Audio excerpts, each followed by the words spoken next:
नमस्कार दोस्तों, गौरांग शाह बात कर रहा हूँ जियोजित फाइनेंशियल सर्विसेज से और मार्केट्स इस हफ्ते का ब्यौरा लेकर के आपके सामने उपस्थित हूँ।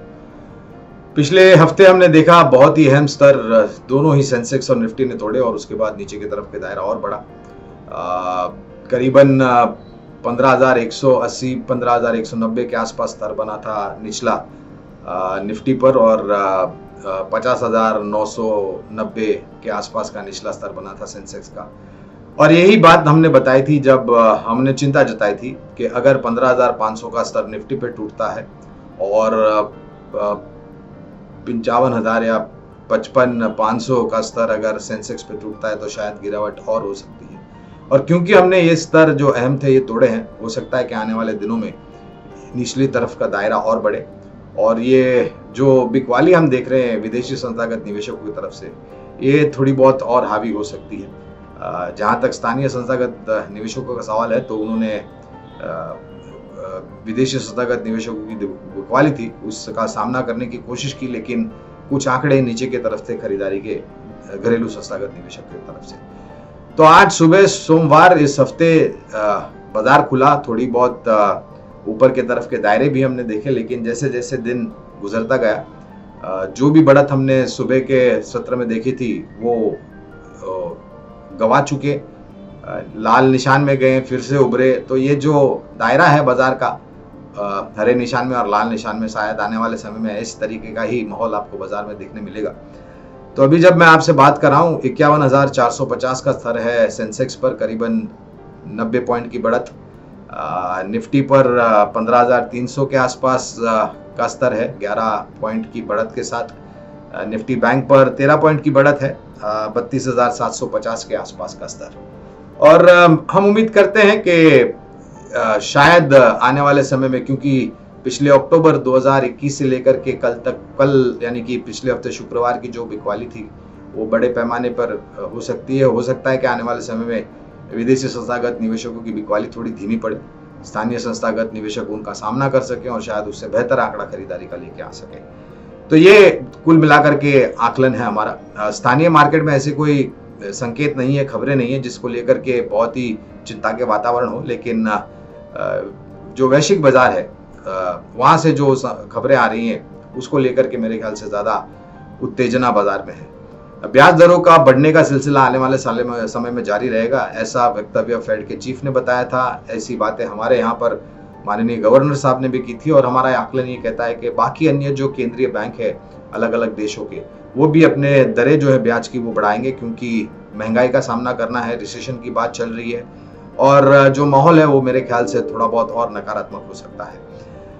बाकी अन्य स्तरों की अगर मैं बात करूं तो रुपया डॉलर के मुकाबले 78 के नीचे चल रहा है, थोड़ी बहुत मजबूती के साथ 77.93 का स्तर है रुपये का डॉलर के सामने। और अच्छी बात यह है दोस्तों कि कच्चे तेल के दाम में 9% का करेक्शन हमने पिछले हफ्ते देखा है। तो ब्रेंट का दाम चल रहा है $113 प्रति बैरल और नाइमेक्स का दाम चल रहा है $109 प्रति बैरल। और जाहिर है जब मंदी के वातावरण हो, जब महंगाई दर सर उठा रही हो, तो अर्थव्यवस्था अगर धीमे चलने लगी तो जाहिर है कि कच्चे तेल की जो खपत होती है वो भी मेरे ख्याल से थोड़ी कम होगी। उसके कारण ज्यादातर हम और भी शायद नीचे की तरफ के स्तर देखते हैं। आने वाले महीने में जुलाई 2022 दूसरे हफ्ते में इस वित्तीय वर्ष के पहले तिमाही के नतीजे आना शुरू हो जाएंगे और हमारा आकलन ये कहता है दोस्तों कि ये जो कच्चे तेल में हमने उबाल देखा है उसका असर अप्रैल मई जून यानी कि ये जो पहली तिमाही का जो 3 महीने हैं उसमें ज्यादातर आपको असर आता हुआ दिखेगा। और ये असर ज्यादातर उत्पादन करने वाले क्षेत्र में, जिसे हम मैन्युफैक्चरिंग सेक्टर कहते हैं, वहां पर देखने मिलेगा। मिसाल के तौर पर एफएमसीजी सेक्टर है, सीमेंट है, मेटल है, ऐसे सब सेक्टर का आपको दबाव ज्यादा आता हुआ दिखेगा। और थोड़ा कम दबाव आपको सर्विसेज सेक्टर से जुड़ी हुई जो कंपनियां हैं, मिसाल के तौर पर IT, banking, NBFCs, life insurance companies और टेलीकॉम सर्विस प्रोवाइडर कंपनीज। तो आकलन ये कहता है कि नतीजों के आधार पर शायद उम्मीद से कम आए नतीजे उत्पादन करने वाले क्षेत्र के, और थोड़े बहुत बेहतर परिस्थिति में हो सकती है सर्विसेज रिलेटेड सेक्टर। रिसेशन पूरे विश्व भर में हो रहा है, लेकिन हम क्या स्तर पर खड़े हैं और हमारे यहाँ पर क्या परिस्थिति है। तो पिछला जो आंकड़ा आया था महंगाई दर का वो थोड़ा बहुत कम था उसके पहले वाले आंकड़े से, और अगर ये महंगाई दर बारिश के मौसम के चलते खाने पीने के पदार्थों के दाम में कमी आती है तो शायद आने वाले समय में आपको महंगाई दर और भी धीरे धीरे करके नीचे आती हुई नजर आएगी। लेकिन हमारे लिए ज़रूरी ये है, हमारे देश के लिए, भारत देश के लिए, हिंदुस्तान के लिए, कि हम कच्चे तेल के दाम कहाँ पर जाके रुकते हुए देखते हैं। क्योंकि जैसे हमें सबको पता है 80% हमारी जो ऊर्जा की ज़रूरत है वो हम इम्पोर्ट करते हैं कच्चे तेल के रूप में, जहाँ से हम फिर पेट्रोल, डीजल, LPG, केरोसिन वगैरह जो बनाते हैं। तो और अब बहुत ज़रूरी ये भी होगा कि रुपया क्या स्तर पर जाकर के खड़ा है। तो कुल मिलाकर के दोस्तों ये सब चीज़ें शायद बाजार के ऊपर हावी रह सकती है। और ये जो बाकी के महीने 2022 साल के हैं, कैलेंडर ईयर के 3 से 6 महीने शायद बहुत चुनौती बने रहेंगे। कहने का तात्पर्य ये है हमारा कि ज़्यादा उम्मीद इस कैलेंडर ईयर में 2022 में दिसंबर 2022 तक हमें उम्मीद नहीं रखनी चाहिए। अगर 10 से 12% का रिटर्न मिलता है, जो परिस्थितियां हैं उसमें सुधार होता है आने वाले महीनों में, तो मेरे ख्याल से ये हमें दोनों हाथों से सराहना चाहिए। लेकिन जूझेगा बाजार, क्योंकि खबरें, माहौल और अर्थव्यवस्था जो विश्व में है वो थोड़ी कमज़ोर चल रही है और उसी आधार पर मेरे ख्याल से बाजार एक दायरे में काम करेगा। और क्योंकि हमने अहम स्तर तोड़े हैं, शायद यहाँ से थोड़े बहुत नीचे का सफ़र और हो सकता है। 3-4-5% करेक्शन सेंसेक्स निफ्टी में और आ सकता है।